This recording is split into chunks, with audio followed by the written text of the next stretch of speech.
rangkaian untuk mengadakan takziah atau sebagai bentuk hiburan kita kepada keluarga yang ditinggal mati oleh orang-orang yang dicintainya. Maka kedatangan kita di tempat ini 1 jam 2 jam insya Allah bermanfaat buat mereka, keluarga, juga bermanfaat buat kita semua.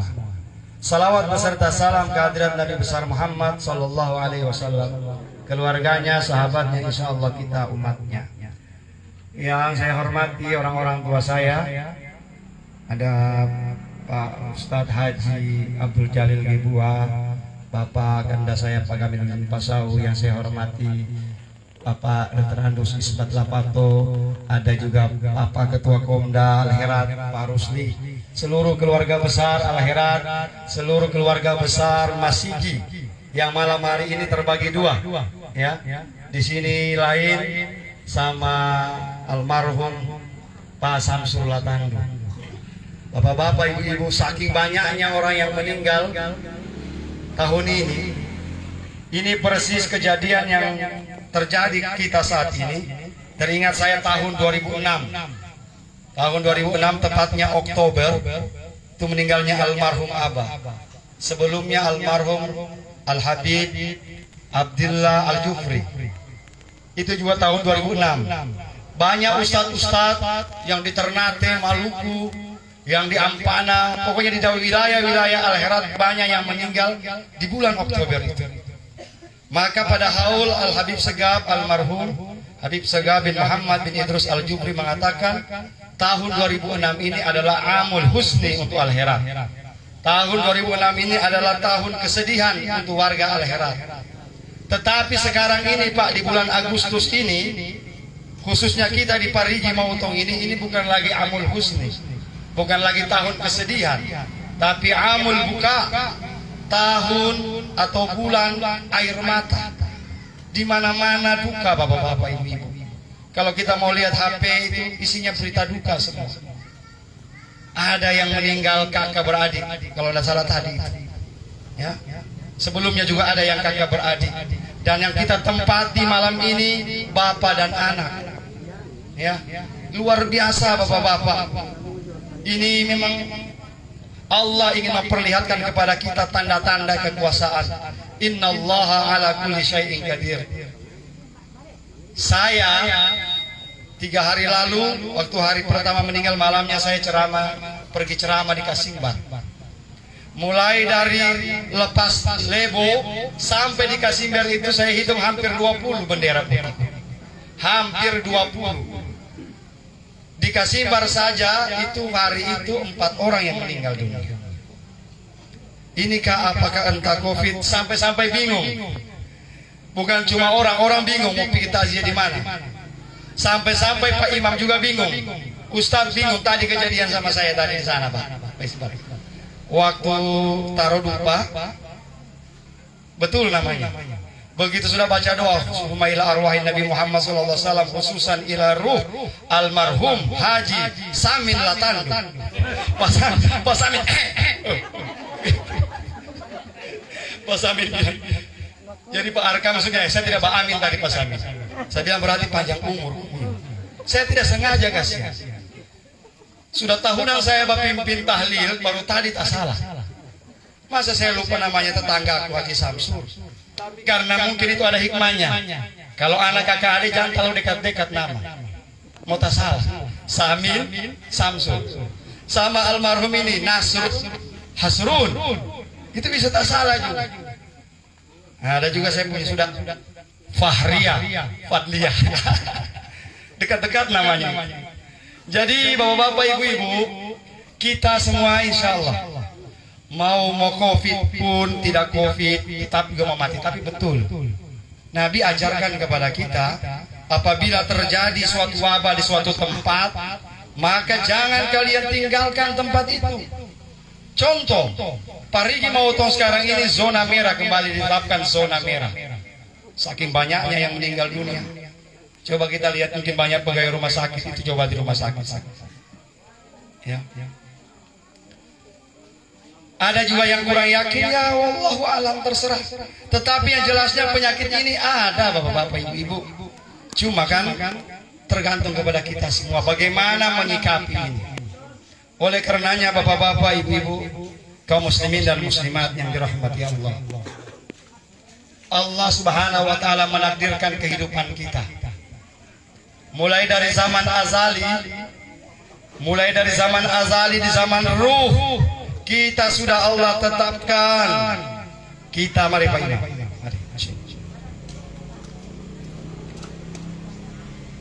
Allah sudah tetapkan Pak umur kita. Aina ma takunu yudrikumul maut walau kuntum fi burujin musyayyada. Dimanapun kalian berada, pasti kalian akan menghadapi namanya mati. Walaupun kalian bersembunyi di benteng yang kuat dan kokoh. Jadi upaya kita untuk menghindari mati akan sia-sia. Kenapa? Karena mati adalah suatu kemestian. Mati pasti akan kita alami. Dengan cara apa Allah akan ambil kita, itulah fungsinya berdoa sama Allah Subhanahu wa taala. Kita Pak ada istilah rukun iman. Rukun iman itu ada 6. Percaya kepada Allah, percaya kepada Rasul, percaya kepada malaikat. Yang terakhir itu percaya kepada qada dan qadar. Ini yang belum banyak orang pahami. Apa itu qada? Apa itu qadar? Kalau disebut qada, ketetapan Allah dari zaman azali, tidak bisa dirubah. Tidak bisa dirubah. Kalau sudah qada, berarti dari zaman azali almarhum nenek Aki akan meninggal berurutan dengan anaknya Om King. Itu sudah ketetapan dari Allah Subhanahu wa taala. Tidak bisa dirubah. Apapun upaya kita untuk merubah itu tidak bisa. Tetapi ada namanya qadar. Qadar itu ada upaya manusia di situ. Contoh, kita ini ditakdirkan Allah kena COVID.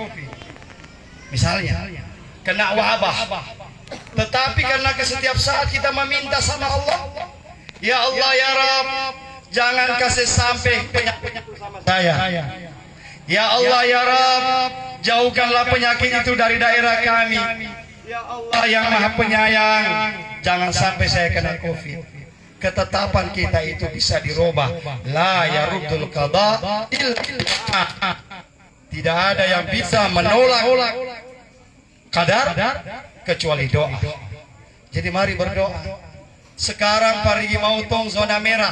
Ayo kita putihkan dengan sholat. Kita putihkan zona ini dengan zikir, dengan istighfar, minta ampun sama Allah. Ini yang belum dilakukan di Indonesia. Semua kita disuruh protokol kesehatan. Semua kita diminta jaga jarak, pakai masker dan sebagainya. Tapi tidak ada himbauan. Mungkin Allah sudah bosan dengan kita ini. Mungkin terlalu banyak dosanya kita di Indonesia dan dunia ini, sampai Allah berikan begini penyakit yang luar biasa ini, bapak-bapak, ibu-ibu. Ayo, mungkin kita mau diminta oleh Allah taubat berjamaah. Kita istighosah bersama-sama, berdoa sama Allah. Ya Allah, jauhkanlah penyakit ini. Betul. Seperti yang saya sampaikan dari sini, bicara. Orang kena COVID, orang kena wabah itu mati syahid. Mati syahid. Tetapi yang sampai orang takut itu kena wabah seperti kejadian kemarin. Kejadian di mana-mana. Orangnya tidak bisa lihat, bapak-bapak, keluarga. Oleh karenanya mudah-mudahan Allah Subhanahu wa taala di tempat ini. Dunia sudah tua, bapak-bapak, ibu-ibu. Kalau kita mau lihat tanda-tanda ini, dunia ini tak lama lagi. Apa tanda-tanda? Sudah banyak isyarat-isyarat yang oleh Allah Subhanahu wa taala berikan kepada kita. Iza zulzilatil ardu zilzalaha wa akhrajatil ardu asqalaha. Tanda-tanda kiamat itu tuksiruz zalzalah. Banyaknya terjadi gempa di mana-mana. Coba kita lihat medio Agustus saja ini sudah berapa tempat gempa. Di mana-mana gempa. Kita barusan saja digoyang 6,5. 6,5 pusatnya di Ampana sana Wakai. Tapi kita di Parigi ini yang kacau balau, bapak-bapak, ibu. Bagaimana dengan kiamat yang mau datang? Ini belum ada apanya gempa-gempa yang kita rasakan, termasuk gempa Palu itu 2018. Itu masih kecil, Pak. Coba kita lihat dalam Al-Quran. Allah Subhanahu wa taala berfirman, "Yauma tarawunaha tadhalu kullu murdi'atin amma arda'at." Ketika kiamat datang, ada ibu-ibu yang hamil. Hamil. Itu pecah perut. Keluar anak dari perut. Saking dahsyatnya goyangan itu. Wa tada'u kullu dzati hamlin hamlaha wa taran nasa sukara. Ada orang tua yang sementara kasih susu anaknya, dia buang anaknya. Saking kagetnya bagaimana goyangan. Wa taran nasa sukara, dan kalian melihat manusia akan seperti orang mabuk. Wa ma hum bisukara walakin Allah adzab syadid. Padahal orang tidak mabuk, cuma karena sakit. Hebatnya goyangan itu. Mudah-mudahan kita tidak dapat itu. Ya, jangan minta-minta dapat kiamat. Orang sekarang, ya Allah kasih panjang umurku sampai kiamat. Jangan. Tidak mampu kita punya iman. Ya Allah ya Rahman. Jangankan menghadapi kiamat, menghadapi yang namanya Dajjal, sudah setengah mati kita. Menghadapi iblis. Nah, sekarang Bapak-bapak Ibu, di kesempatan takziah kali ini, saya ingin menyampaikan beberapa hal yang penting bagi kita. Allah Subhanahu wa taala dalam Al-Qur'an sudah menjelaskan, "Inna syaitana aduwwan lakum." Sesungguhnya setan itu adalah musuh nyata bagimu. Fattakhidhuhu aduwa. Jadikanlah setan itu benar-benar musuh kita. Sekarang kita umat Islam, tanpa kita sadari, Pak, kita ini sudah digoda setan. Tanpa kita sadari, kita dipengaruhi oleh setan, laknatullah alaih. Kita tidak mau berperang dengan setan, malah kita mau berang dengan manusia. Ini yang heran. Nabi mengatakan seluruh manusia itu saudaramu, yang musuhmu itu adalah setan. Sekarang kita mau berteman dengan setan. Baik, ada satu kisah dalam salah satu riwayat hadis Ibnu Abbas, hadisnya panjang, cuma saya mau ringkas saja ini. Pada suatu saat Ibnu Abbas, sahabat Rasulullah, itu meriwayatkan sebuah hadis. Ketika Rasulullah Shallallahu Alaihi Wasallam sedang berkumpul di Darun Nadwa, suatu tempat pertemuan, tiba-tiba kan pintu tertutup, maka terdengar salam, "Assalamualaikum, bolehkah saya masuk?" Sahabat diam, karena Rasulullah tidak menjawab. "Assalamualaikum, boleh saya masuk?" Akhirnya Rasulullah mengatakan, "Wahai sahabat, kalian tahu siapa yang bersalam itu? Siapa yang mau paksa masuk kemari?" Sahabat bilang, "Allah wa rasuluhu a'lam." Allah dan Rasulnya lebih tahu. Ketahuilah bahwa yang sementara bersalam di pintu itu dialah iblis, rajanya setan. Iblis raja setan datang bertamu sama Nabi. Akhirnya masuk dengan wajah yang sangat menakutkan, berbentuk seorang orang tua yang wajahnya, mukanya di dalam riwayat seperti muka babi, ya. Dia punya jenggotnya 7 lembar. Makanya kalau biara jenggot kasih banyak, jangan 7 lembar. Kalau banyak betul, jangan cuma sedikit. Kenapa itu? Kalau orang beruqyah itu kalau daun bidara itu 7 lembar, karena setan itu cangkuknya 7 lembar. Kalau saya banyak sedikit. Bapak ibu-ibu, selanjutnya Rasulullah bertanya di hadapan Nabi. Dia beri salam, "Assalamualaikum." Nabi tidak jawab. "Assalamualaikum ya Rasulullah." Nabi tidak jawab. "Assalamualaikum ya Habiballah." Nabi tidak menjawab. Akhirnya karena tidak dijawab, dia jawab sendiri, "Wa alaihi la'natullah alaihi." Dia bilang, "Dan saya adalah orang yang dilaknat oleh Allah." Bagaimana kisahnya dia bisa sampai di hadapan Nabi? Allah Subhanahu wa taala memanggil seorang malaikat yang luar biasa, malaikat yang paling hebat saat itu, dan Allah utus, "Kau pergi sama iblis, suruh dia menghadap kepada baginda Nabi Muhammad sallallahu alaihi wasallam." Datang malaikat menghadap sama iblis. "Wahai iblis, engkau ditugaskan oleh Allah untuk menghadap kepada kekasihnya Nabi Muhammad dengan satu syarat. Kau bicara yang jujur di hadapan Nabi Muhammad. Jangan ada kebohongan sedikit pun ketika kau berhadapan dengan Nabi Muhammad. Berani kau berbohong, wahai iblis, maka Allah akan hancurkan engkau jadi abu. Iblis takut. Kalau kau berbohong nanti ditanya oleh Nabi Muhammad, ada bohong sedikit pun, Allah akan hancurkan seluruh tubuhmu menjadi abu. Turun ke dunia. Turun ke dunia. Setelah turun,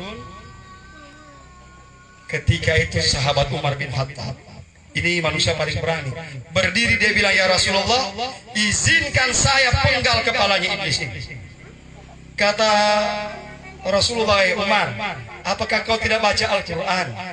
Dia ini manusia abadi, dia ini makhluk abadi, dia tidak mati-mati. Dia sudah minta sama Allah, ya Allah, saya siap jadi manusia terkutuk, tapi dengan satu syarat, kasih hidup sampai hari kiamat. Jadi iblis ini tidak mati-mati, nanti habis dunia ini baru dia mati. Jadi tidak bisa kau bunuh, wahai Umar. Sabar, tenang, dengar saja cerita sebentar. Akhirnya Nabi bertanya, wahai iblis, saya mau tanya sama kau, kau harus jujur. Dia bilang, benar ya Rasulullah, kalau saya berbohong hancur saya punya badan. Apa yang kau mau tanyakan? Saya mau tanya pada kau, wahai iblis, siapakah manusia yang paling kau benci? Siapakah musuh nomor satumu di dunia ini?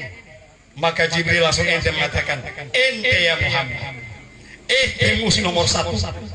Tidak usah lagi ditanya. Gara-gara engkau wahai Muhammad, orang semua beriman pada Allah. Ente nomor satu.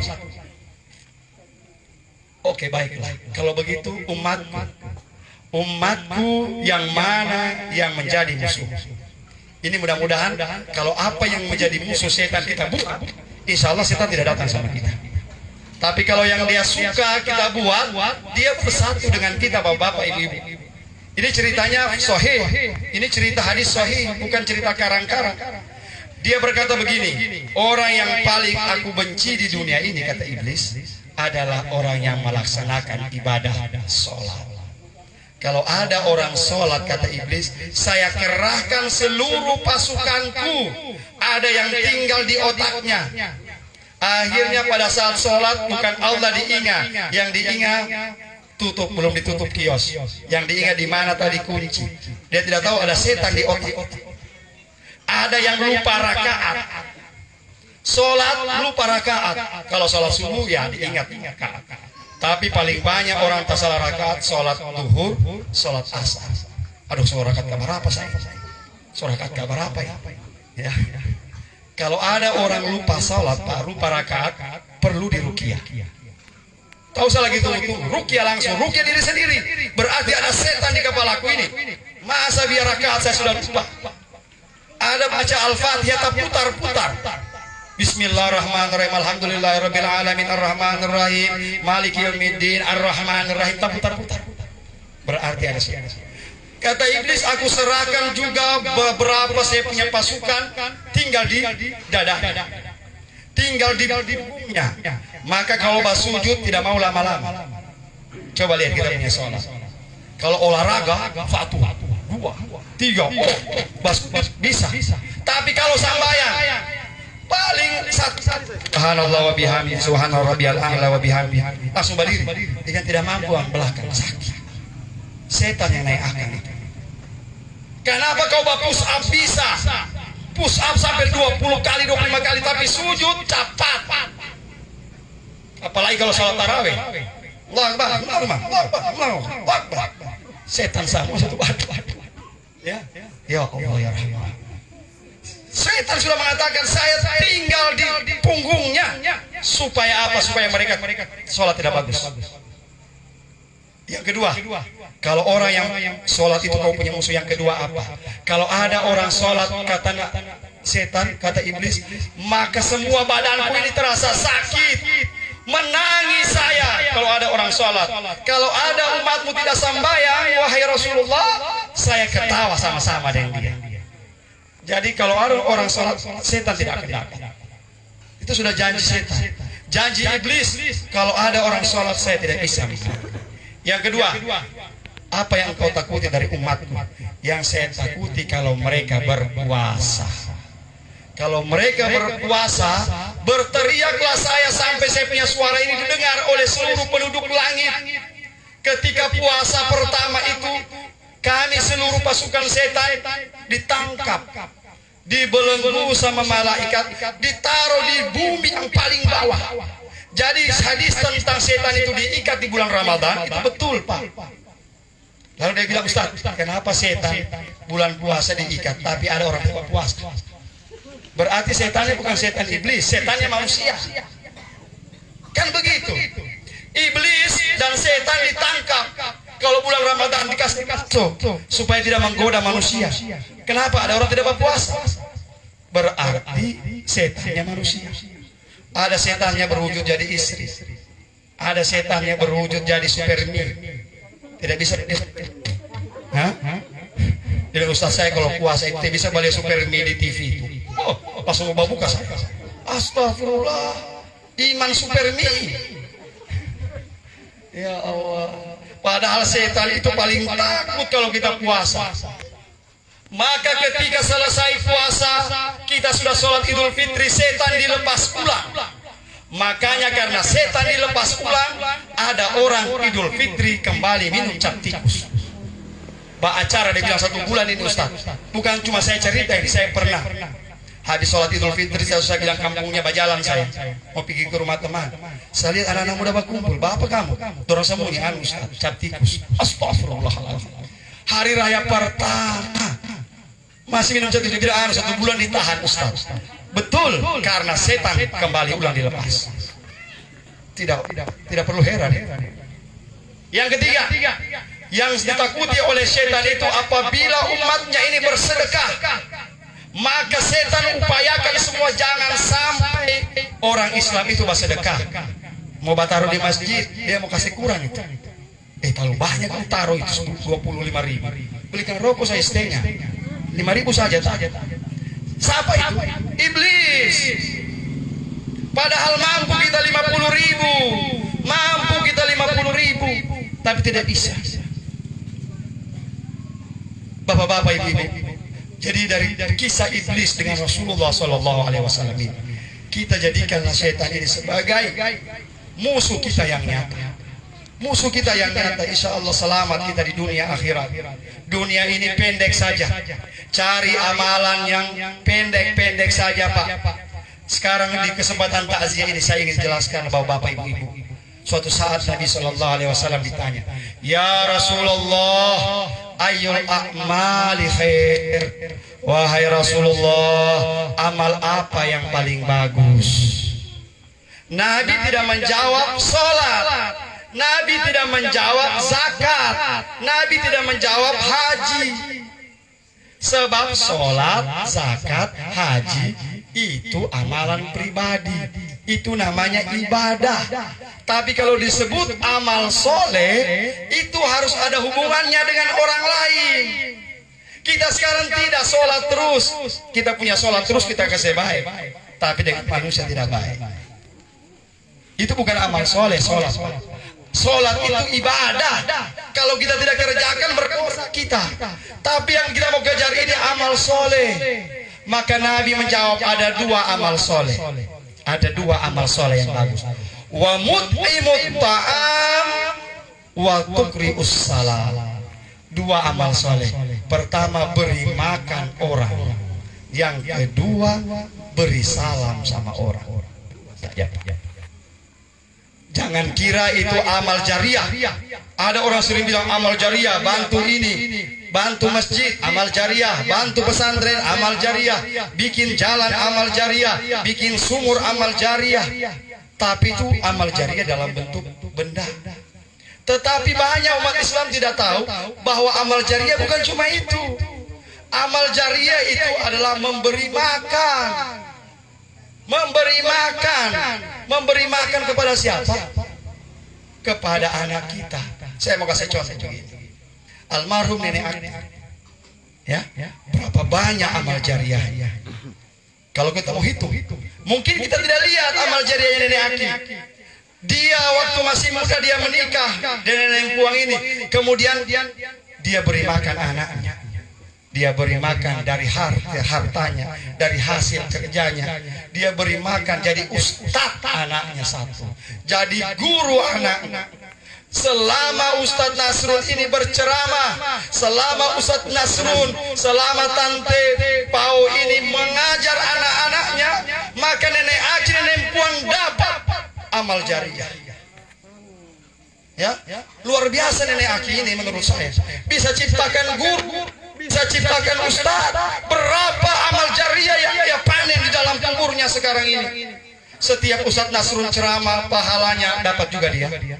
Setiap Ustazah Fauzia, Ustazah Warni dapat mengajar orang alibak, nenek Aki dapat juga pahalanya. Jadi sekarang kita cari amal jariah, bapak-bapak, ibu-ibu. Ada kita punya anak satu, kita kasih jadi betul. Ya, kau jadi guru ya, jadi guru. Barangkali kau jadi, sekarang kita mau tanya kita punya anak. Kau apa cita-citamu? Dokter. Bagus. Jadi ini bagus. Tetapi coba ada satu yang kita harapkan jadi guru. Tidak harus jadi guru agama, tidak harus jadi ustaz, tapi pekerjaan guru itu amal jariahnya jalan terus, jalan terus, jalan terus. Mudah-mudahan, ya. Asal kita niatkan. Bayangkan itu amal jariah. Wa mut'imut ta'am, memberi makan orang, Pak. Dengan makanan yang dimakan itu orang jadi sedekahnya kita itu sama dengan sekarang. Yang kita mau makan ini, yang kita makan ini kue itu semuanya jadi amal jariah buat nenek Aki. Kita pulang dari tempat ini gara-gara makan kue itu sampai di rumah kita sholat, pahala sholat kita tadi itu masuk juga. Jadi kasih makan orang, jangan cuma kasih doi. Kalau kita kasih doi bisa jadi rokok sama dia. Kalau dia panjudi bisa jadi main judi. Kalau kita punya uang belikan makanan, ini sorong, kasih baras. Maka alhamdulillah panti asuhan sana itu sudah puluhan tahun dari zaman abah, bapak-bapak ibu-ibu inilah. Bayangkan Pak, anak-anak di panti sana, mereka baca Asmaul Husna, mereka mengaji, mereka menghafal, mereka belajar, semua dari beras yang ibu kasih, semua dari makanan yang ibu kasih. Berapa amal jariah? Cuma tidak usah dihitung-hitung, anggap habis saja. Ya, jadi amal jariah ini bukan cuma bangun masjid, bangun ini, memberi makan orang. Ya, mut'imut ta'am wa tuqri'us salam. Ada juga satu, memberi salam. Memberi salam itu amal jariah. Lima lam ta'rif wa ma'alam a'rif. Memberi salam itu kepada orang yang kau kenal dengan orang yang kau tidak kenal. Almarhum Abah, coba tanya Ustaz Jalil. Almarhum Abah kalau ada dia punya sopir ini masih hidup, Om Dadu, itu otowia tidak pernah ditutup itu oto. Biar mau berjalan sampai mana ada punya kaca, baru dia punya tangan begini. Assalamualaikum. Saya bilang Abah tahu kayak alamin. Barangkali orang apa itu disalam, dia tidak. Biar orang tidak dikenal, salam ya. Assalamualaikum, assalamualaikum. Mulai berjalan dari Masigi sampai Mandali salam terus. Ternyata ini amalnya. Ternyata itu. Kalau kita zaman sekarang basalah, balik orang, orang saya jengkel, tak usah disalam. Woi, tak usah. Astagfirullahaladzim. Ya, karena apa? Salam itu pilih-pilih. Apalagi kalau beda organisasi. Orang al-herat tak usah salam. Dorong tahlil itu orang tidak. La haula wala. Apalagi kalau sudah masuk pilkada, pilpres. So temu basalam dengan sahabat gara-gara beda pilihan. Nauzubillahi min zalik. Padahal itu amal jariah, Pak. Amal jariah. Kenapa kita sholat? Assalamualaikum warahmatullah. Kita berikan keselamatan. Salam.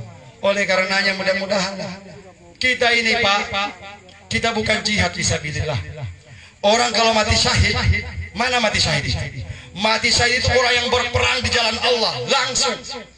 Bukan kayak sekarang. Mati syahid salah persepsi banyak sekarang. Mati syahid dia bilang bikin bom bunuh diri, pi bom gereja, pi bom sana, kasih meledak di kantor polisi. Kan mati syahid, mati konyol. Kalau mati syahid betul, siapa mau jadi mati syahid? Pergi ke sana. Pergi lawan sana Yahudi, pergi lawan Israel, itu mati syahid di sana betul. Jangan di Indonesia. Di Indonesia ini negara yang aman, tentram, agama banyak. Kok kita mau mati syahid di sini? Tidak ada tempat di Indonesia mati syahid. Kita bukan mati syahid. Kalau orang mati syahid itu pas dia terbunuh, mati, saat itu ruhnya kembali ke sisi Allah. Ditaruh di suatu tempat namanya Iliyin, ditaruh di paru burung. Jadi orang mati syahid itu dia punya sayap, sampai surga dia punya sayap. Kemanapun dia mau terbang terserah.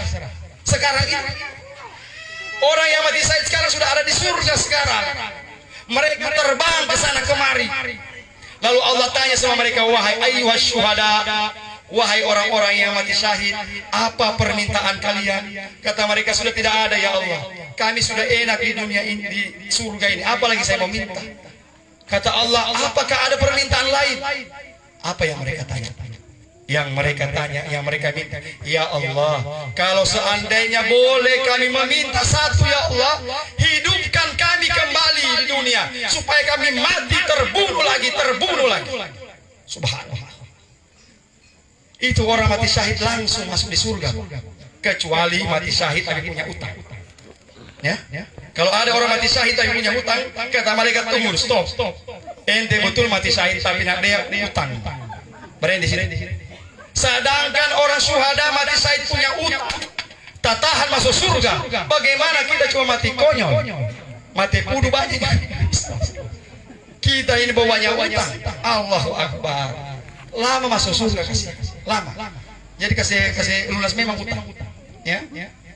Sebab lama tak tahan masuk surga. Kita bukan syuhada, kita bukan orang yang mati syahid, kita bukan orang kaya. Banyak orang kaya di Parigi ini kaya tapi tidak raya. Ada kaya, ada kaya raya. Ada orang kaya raya bikin masjid sendiri. Ada orang kaya raya bikin pesantren sendiri. Dia tanggung semua pembangunan, dia kasih makan orang. Bagaimana pahala amal jariahnya? Kita bukan seperti itu, bapak-bapak ini. Kita Allah tidak kasih rezeki seperti itu. Atau ada orang yang punya harta, dia bolak-balik Makkah Indonesia, haji berapa kali, umrah berapa kali. Ada yang mereka andalkan. Orang kaya mengandalkan hartanya, sedekahnya, zakatnya, infaknya, sedekahnya. Kita apa? Kalau kita ulama mungkin mengandalkan ilmu kita, hafiz Quran. Kita punya andalan cuma satu, bapak-bapak ini. Andalan kita semua ini cuma satu, sholat. Kalau sudah tidak kaya, bukan ulama, bukan mati syahid, baru pamalas sholat, kalau saja. Ya, mau andalkan apa? Ya, sedangkan orang yang punya pengandalan itu la ilaha illallah. Orang kaya masuk surga di belakang. Orang kaya masuk surga itu lama. Orang miskin sudah 5.000 tahun dalam surga. Orang kaya masih di belakang. Masih ditanya, mulai ditanya dari paku, semen, ditanya semua. Oto berapa, dari mana semua itu. Tapi mohon maaf, walaupun orang kaya itu lama masuk surga, tapi kalau dia masuk surga langsung di surga tertinggi. Kita cepat masuk surga tapi kelas ekonomi boleh. Kelas ekonomi yang paling bawah. Orang masuk surga lama tapi langsung tingkat 7. Masya Allah. Kenapa? Sedekah, sholat, puasa. Jadi bapak-bapak ibu, untuk agama kita ini khususnya di Parigi ini, ayo kita bantu-bantu. Kita saling bantu-membantu. Yang ada ilmu, hidupkan agama dengan ilmunya. Yang ada harta, hidupkan agama ini dengan hartanya. Ya, insya Allah. Di Parigi Mautong ini sudah luar biasa. Bukan masih zamannya dulu-dulu. Kalau masih zamannya mereka ini orang-orang tua kita, Ustaz Jalil, zamannya orang itu masih susah sekali. Ya, masih almarhum Pak Arsyid Masau bagaimana mereka mengembangkan akhirat. Oh susah. Sekarang ini sudah enak, fasilitas sudah banyak. Ya, guru tua ke sana kemari ini naik gerobak. Abah saya Ustaz Jalil ini masih dapat naik gerobak, naik sepeda. Naik motor paling hebat sudah. Makanya waktu Bia kumpul uang lalu beli mobil Bia itu, Ustaz Jalil pertama yang bawa, menangis. Apa yang dia menangiskan Ustaz Jalil? Karena dia mulai rasa bau dakwah itu dengan gerobak, dengan sepeda, naik tiket, naik motor, dapat subhanallah. Sekarang kita mau kemana Pak? Dakwah ini tidak harus ceramah. Oh jangan bilang saya bukan pendakwah, saya tidak tahu baca ceramah. Dakwah itu bukan cuma ceramah, justru dakwah itu dua. Dakwah bil maqal, dakwah bil lisan, dakwah bil hal. Kita sekarang ini dakwah bil hal. Ayo, bapak-bapak ingin enak, ibu-ibu. Kalau kita nanti mati tiba-tiba sementara tidur di kubur dapat kiriman. Banyak sekali pahalaku. Anakmu sana bersedekah, dia kirimkan kau. Anakmu sana batahlil, ya, batahlil. Baru dia bilang tahlil itu dari mana dasarnya Ustaz? Tahlil 3 hari, 7 hari, 40 hari. Memang dalam Al-Quran tidak ada. Jangan kamu cari dalam Al-Quran tahlil 3 hari, 7 hari, kemudian 80 hari, 40 hari. Kalau kita orang kaya, kalau kita punya banyak uang, tiap hari kita buat tahlil, tiap hari undang orang, tiap hari kasih makan orang. Tapi kan kemampuan orang tidak sama Pak. Maka ulama mengatakan, ayo siapa yang bisa hari ketiga, kamu bikin acara baca doa, kasih makan orang. Asal jangan orang kasih susah orang yang meninggal. Gara-gara orang datang makan batalil di situ, mungkin dia bawa utang, tidak boleh kita makan. Tapi Nabi ajarkan sama kita, ketika sepupunya meninggal, siapa namanya? Ja'far bin Abi Thalib. Meninggal di perang Mut'ah. Ja'far ini orang miskin di kota Madinah. Maka sekembali dari perang Nabi mengatakan, "Atimut ta'ama li ali Ja'far fa innahum yashghuluhum." Kamu kasih makan kasihan keluarganya Ja'far. Jadi sudah yang dipraktekkan di Parigi.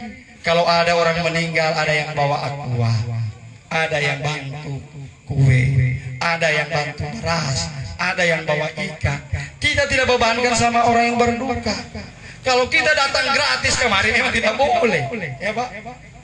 Tapi kenapa ada 7 hari, 40 hari? Ya tergantung. Kalau dia mau bikin sepanjang hidupnya terserah. Memang tidak ada dalilnya dalam Al-Quran betul. Tetapi sesuatu yang tidak dilarang Nabi itu tidak apa-apa. Jangan bilang bid'ah itu sesuatu yang dilarang Nabi. Tetapi kalau sesuatu yang tidak ada perintah dari Nabi dan Nabi juga tidak larang, boleh. Itulah tahlil. Apa isinya tahlil? Bahkan Ibnu Taimiyah ini tokoh yang sering dipakai-pakai oleh orang-orang yang anti tahlil. Ibnu Taimiyah itu mengatakan, "Man qara'a man halala sab'ina la ilaha illallah." Barang siapa membaca 70 kali kalimat la ilaha illallah, 70 kali, dan dia niatkan untuk orang yang meninggal dunia, faqad wasal, sampai pahalanya. Ada kitabnya Majmul Fatawa, ada sama saya sana. 15 jilid. Majmul Fatawa itu. Silakan baca. Ya. Jadi kalau ada yang batahlil tidak mau batahlil, silakan. Yang batahlil juga ada dia punya pendapat. Jadi yang kita kerjakan ini insyaallah, ya. Tapi 70 kali. 70 kali. Afdalu zikri fa'lam annahu la ilaha illallah. La ilaha illallah. La ilaha. Rame-rame. Karena pada saat la ilaha illallah kita mengetuk pintu langit. Pintu langit kita ketuk dengan la ilaha illallah supaya Allah sampaikan kita punya doa. Ya, 70 kali. Kalau sekarang yang orang praktekkan di tahlil 33 kali, boleh, masih setengah. Cuma ada yang cuma 15 kali. La ilaha illallah. Sebab cucur di buku. Ada juga tidak ada tahlil dia, diam terus, tapi cucur dia paling banyak. Buku saya kan juga saya.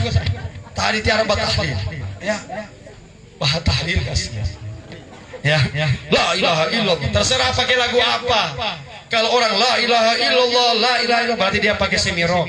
Ada yang pada sedikit, ya. Bapak-bapak, ibu-ibu kaum muslimin dan muslimat yang dirahmati Allah. Almarhum nenek Aki, orang usia tua.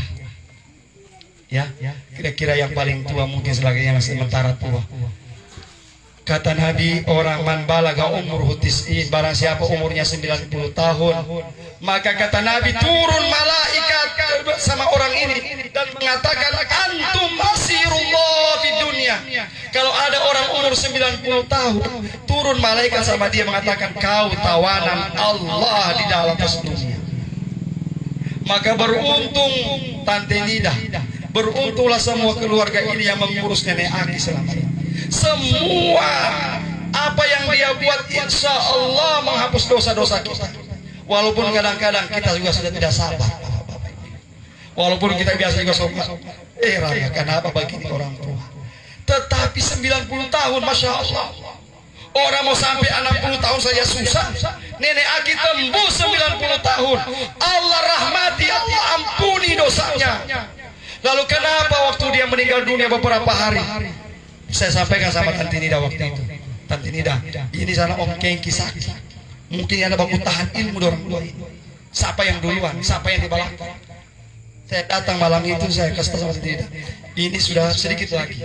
Kalau menurut saya punya penglihatan, saya bacakan air. Saya lihat Tante Nida sudah pakai putus asa juga. Ambil air, saya taruh situ. Saya berdoa sama Allah. Doanya boleh juga dipraktek, tapi jangan sering-sering dipakai. Ya Allah, saya sudah bacakan Yasin ini Nenek Aki, belum bergerak. 3 kali saya bacakan Yasin. Kata Abang, kalau tidak baca Yasin tidak bisa, baca surah Ar-Ra'd. Saya bacakan juga. Saya lihat makin gersik, makin bergoyang. Bacakan surah Al-Waqiah. Al-Waqiah itu bukan cuma doa rezeki, bukan cuma surah rezeki. Apabila kalau ada yang baca Yasin tidak mampu bagi dengan Al-Waqiah, tanya Tante Nida, saya bagi Al-Waqiah 5 kali malam itu. 5 kali saya hantam, lalu berdoa, ya Allah, Allahumma inkana, ya Allah, kalau Nenek Aki ini masih ada gunanya buat agama, masih ada buat gunanya buat negara, kasih sehat dia ya Allah. Tapi kalau seandainya Nenek Aki ini sudah tidak mampu lagi menahan beban dunia, sudah terlalu banyak beban yang dia pikul, matikan dia husnul khatimah ya Allah. Saya tutup doa malam itu, saya sampaikan Tante Nida, jaga sampai besok. Dan alhamdulillah besoknya itu tangan sudah bergerak lagi. Dia punya tangan kayak kirinya itu yang memang kuat itu. Pangincandinya kiri memang itu. Wah, bergerak terus itu ya. Jadi mudah-mudahan ada hikmah daripada Nenek Aki ini. Ayo, kita kalau punya orang tua, ya saya masih punya kasihan, mama. Kita jaga mereka. Aset. Masigi ini utamanya Parigi sudah kehilangan tongkat. Kata Allah dalam hadits qudsi, laulas sabirudda, kalau bukan anak-anak bayi yang masih menetes sama ibunya, walaulah suyuhun rukka, kalau bukan orang-orang tua yang masih hidup sekarang ini, sudah lama saya kasih hancur dunia ini, kata Allah. Jadi orang tua itu adalah tonggak kita. Orang tua itu yang menjaga kita. Orang tua di masih bisa persatu sudah mulai menghadap kehadirat Allah. Nenek Aki, Ibu Maliha belum lama. Ini lagi Nenek Aki. Nenek Aki malam ketiga, sana lagi Ibu Haja Indolina Tagun. Orang-orang tua pergi semua. Sekarang ini kita tinggal yang muda-muda. Masih ada juga orang-orang tua ini. Jadi kita jagalah ya. Kalau kita inginkan Parigi Mautong ini kita punya kampung masih ini aman, orang-orang tua kita ini kita jaga. Dengarkan nasihat mereka. Ya. Dengarkan nasihat mereka. Sebagai akhir ceramah ini, nah opus suaraku ya. Tidak banyak, saya 3 malam Simbar tadi malam sama Haji Hasim, ini lagi besok lagi lusa lagi. Nah opus suara ya. Jadi tidak panjang-panjang ceramah ini. Bapak-bapak, ibu-ibu, kalau seandainya dalam kehidupan dunia kita ini kita oleh Allah takdirkan hidup lama, maka pergunakanlah kehidupan kita ini. Kita ini bagaikan orang menyelam. Sekarang begini, Imam Ghazali mengatakan hidup ini bagaikan orang yang menyelam. Kita ini disuruh oleh kita punya bos menyelam ke dasar lautan. Yang kita cari di sana itu mutiara di dasar lautan. Mutiara, intan berlian di dasar lautan. Maka bos kita ini berikan kita bekal. Apa bekalnya? Tabung oksigen. Tetapi begitu kita terjun ke dasar laut, belum sampai di dasar kita sudah lihat ikan, kita lihat karang-karang, lupa pergi tembus sampai di dasar sana. Beginilah kita sekarang. Allah suruh kita masuk ke dunia ini, terjun ke dunia, dibekali kita tabung oksigen. Apa itu? Napas. Napas kita ini bekal dari Allah. Maka napas ini yang menghubungkan kita dengan Allah. Ya, ada napas masuk, napas keluar, diisi dengan berzikir kepada Allah. Ada napas, nufus, anfas, tanafas. Itulah tali yang menghubungkan kita dengan Allah. Kalau sudah ada napas ini selesai. Innalillahi wa inna ilaihi rajiun. Jadi kita punya napas yang masih ada ini Allah kasih. Jangan dibuang-buang. Ada seorang yang punya napas, cuma dia kasih pakai maroko. Saya juga maroko. Masih sedikit juga sedikit, ya. Banyak sekali napas tak buang-buang percuma ini. Ada orang napas dia pakai cuma olahraga. Pernahkah kita napas berzikir sama Allah? Ada yang tanya sama saya, Ustaz, bagaimana caranya supaya saya ini peminum dulu? Mohon maaf, saya ini peminum, banyak minuman dalam perutku. Karena pernah saya sampaikan ceramah, setelah ceramah saya sampaikan begini. Orang yang pernah minum di dunia, minum minuman keras di dunia, dia tidak bertobat sebelum mati, la yasrabu abada. Dia tidak akan diberikan minum oleh Allah di akhirat selama-lamanya. Akan kehausan bapak-bapak ibu. Maka bertobatlah sebelum mati. Jangan mati dalam keadaan teler. La ilaha illallah. Betul kamu sudah teler, ya. Sekarang kau mau bertobat, ya. Duduk sini. Abahku cerita, dia punya nenek moyang di Sangir sana. Kalau mau berhenti minum, dorang duduk di tampal bangunan yang tertutup, misalnya kamar, tidak ada angin, baru dorong berzikir, kasih kuat. La ilaha illallah, la ilaha. 1 jam, 2 jam berzikir, keluar semua dari badan itu suar, keringat berbau minuman, bau cap tikus semua. Ada yang muntah kuning, muntah merah. Karena dia minta, ya Allah sebelum saya mati kasih keluar ini minuman yang ada dalam tubuh. Jadi boleh kita praktik, jangan sampai mati dalam keadaan masih ada minuman keras dalam perut kita. Karena di surga sana fiha anharun min khamrin lazzatil syaribin. Di surga itu Bu, ada sungai min laban, susu. Jadi ibu-ibu tidak usah mandi susu. Di surga tinggal bacolok yang nafuri langsung gitu. Oh, mandi susu. Wa anhar min asalin. Di surga juga itu ada sungai dari madu. Maka ada lagu pandi madu. Betul itu. Wa anhar min khamrin lazzatin lisyaribin. Nanti di surga ada sungai, isinya sungai itu minuman keras. Mulai dari cap tikus, cap bebek, cap apa semua ada semua. Tinggal buka mulut saja. Dan tidak teler. Tetapi syaratnya minum air itu di surga tidak pernah minum waktu di dunia. Kalau dia pernah minum bertobat waktu di dunia, insya Allah dia dapat itu air hamar di surga. Masuk surga semua kita amin. Ya Rabbal Alamin. Tidak ada lagi yang 33 tahun, tidak ada yang tua. Orang di surga itu sama rata. Umurnya 33 tahun rata. Nenek Aki ini 98 umurnya meninggal, 100 lebih mungkin. Nanti di surga nenek Aki jadi 33. Ada orang yang meninggal 20 tahun, di surga rata 33 tahun. Tidak kencing, tidak berak, tidak sholat, makan terus. Makan, kalau orang di surga makan, saya makan ayam ya Allah, tiba-tiba muncul ayam. Habis dimakan tulangnya tabuhan jadi tulang. Surga semua umur 33 tahun. Dan tingginya, tinggi kita di surga nanti sama rata Pak. Ini hadisnya. Tinggi kita itu kalau laki-laki mengikuti bapak kita Nabi Adam, sab'ina tula, 70 hasta. Kalau dimeterkan, tinggi kita nanti di surga 27,5 meter. Nah, langgang rata.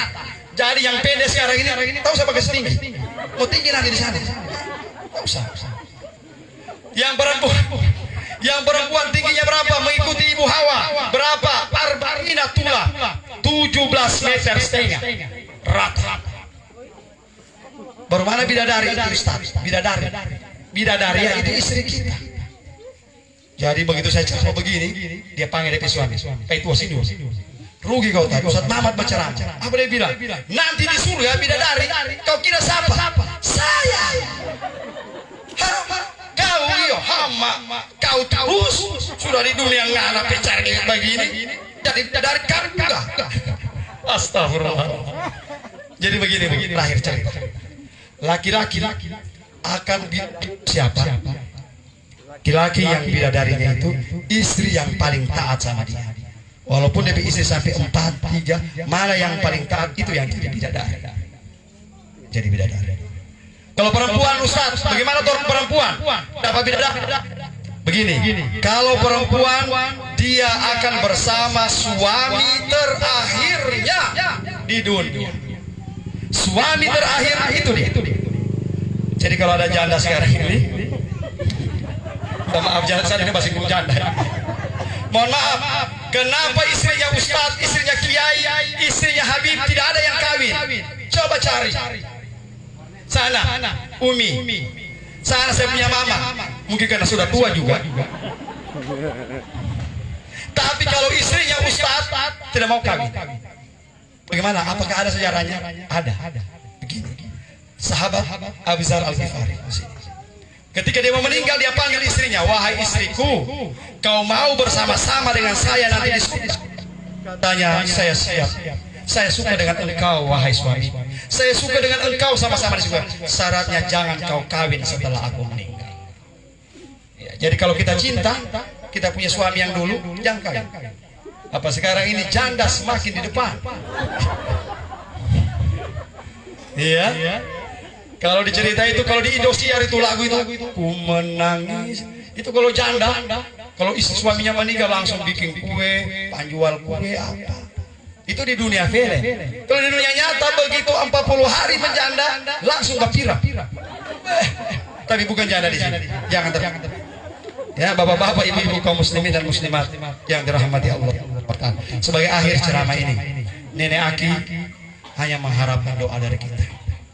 Kasihan Tante Nida ini memang sudah ditakdirkan oleh Allah. Kasihan ditakdirkan oleh Allah ditinggal mati oleh orang-orang yang dia cintai, tinggal sendiri di dunia. Kasihan ya, mulai dari dia punya orang tua dua-dua, saudaranya pergi semua, suami pergi. Ini akan kesabaran yang sangat tinggi ya. Mudah-mudahan kita doakan Tante Nida mempunyai kesabaran tinggi. Kalau dia sabar, insya Allah itulah menjadi pahala amal jariahnya. Kepada kemanakannya dilihat-lihat kasihan Tante Nida ini ya.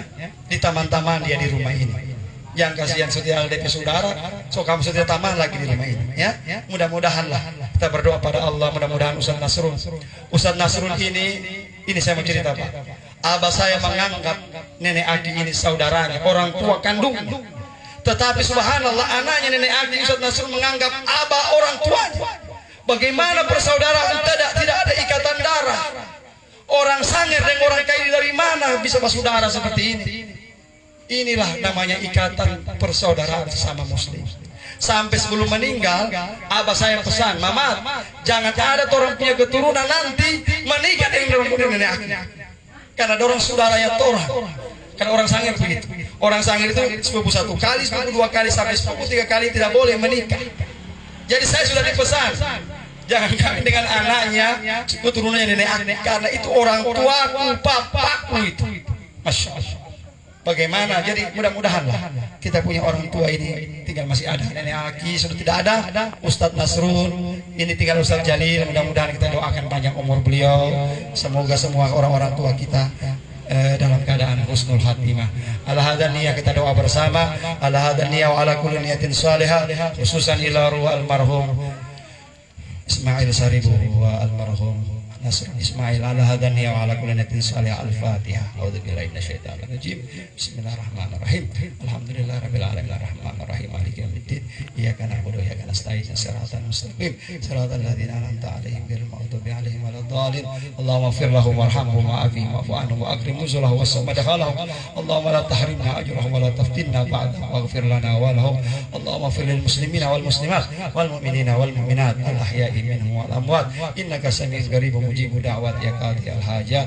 Rabbana atina fid dunya hasanah fil akhirati hasanah wa qina adzabannar. Da'wahum fi subhanakallahumma tahiyatun fi salam wa akhiru da'wana alhamdulillahirabbil alamin. Demikian ini yang bisa saya sampaikan, mohon maaf kalau kurang. Akhirul kalam, wallahul musta'an. Assalamualaikum warahmatullahi wabarakatuh.